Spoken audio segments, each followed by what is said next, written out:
The common cold. That stuffy nose, the scratchy throat, the cough. We have all been there, right? Desperately looking for something, anything, that will make us feel human again. But with a whole aisle of remedies staring back at you, what actually works? Well, today, we're going to dive into the science behind our sneezes and figure it out. You know, our search for a cold cure has a long and, let's be honest, pretty bizarre history. I mean, in ancient Egypt, they were trying magical incantations and breast milk. Fast forward to 18th century Europe, and they were all about bloodletting. And get this, in 1924, President Calvin Coolidge's own doctors had him inhale poisonous chlorine gas to fight his cold.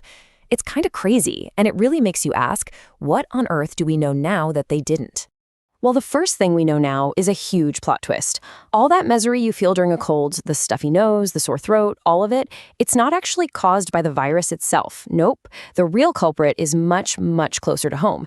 It's your own immune system basically going to war. So let's meet the main characters in this drama, these little proteins called cytokines. You can think of them as the alarm bells of your immune system. The second your body detects a cold virus, your white blood cells just unleash these cytokines to call for backup, and that's when things start to get, well, uncomfortable. And here's how it all goes down. First, your body detects the virus. Then, bam, those cytokines are released, calling in all the troops. To get those immune cells to the fight faster, your blood vessels widen up. And that inflammation, that's what gives you that blocked, stuffy nose. At the exact same time, your body is ramping up mucus production to try and trap the virus, which then irritates your airways and triggers that nagging cough. So get this, the very things your body does to help are what make you feel so miserable.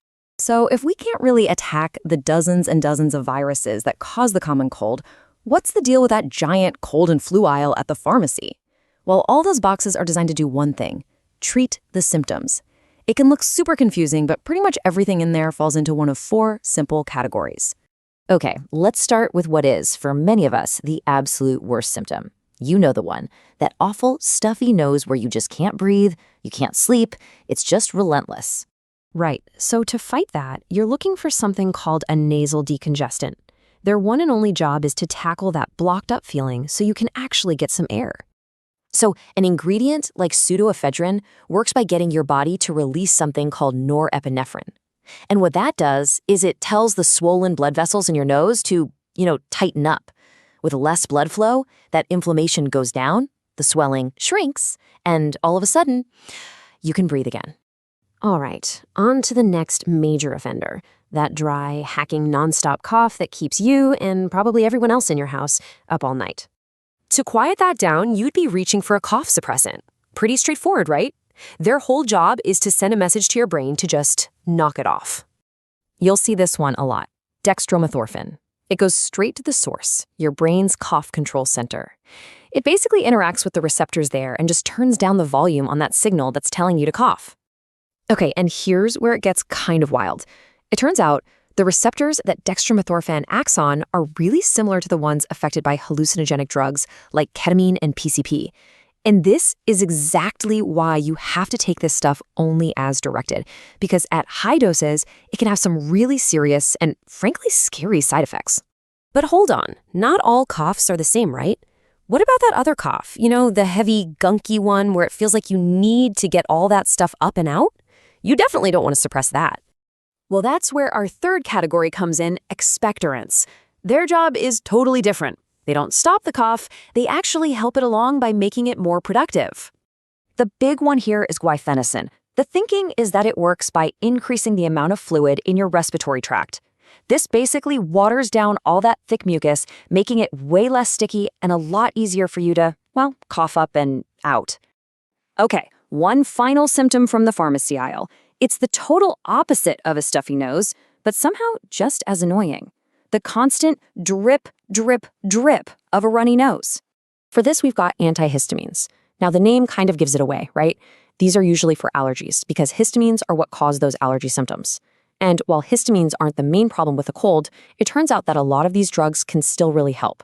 So take something like diphenhydramine. You probably know it as the main ingredient in Benadryl. It actually works by blocking a neurotransmitter that helps control how much mucus you produce. So it helps dry things up. Of course, that same system also helps regulate being awake, which is why it comes with that super famous side effect, drowsiness. Okay, so that's the pharmacy. But here's the reality check. None of these ingredients actually kill the virus or make you get better any faster. They just help you manage the symptoms. So what about all that stuff you can do at home? The remedies we always hear about. Let's do a quick science check. Zinc? The research is kind of all over the place. Still pretty inconclusive. Vitamin C? Look, it's good for you, but that whole idea of megadosing to fight a cold is probably overhyped. But honey? Now this is interesting. Some studies actually suggest it can help soothe a cough and might even shorten your cold by a day or so. So, after all that, what is the absolute smartest way to handle your next cold? Well, the real power isn't in some magic pill. It's in knowing exactly what you're dealing with so you can choose the right tool for the job. So here's your game plan for next time you feel that tickle in your throat. Step 1, figure out what your single worst symptom is. Is it the stuffy nose, the dry cough? Step 2, match that symptom to the specific active ingredient we talked about.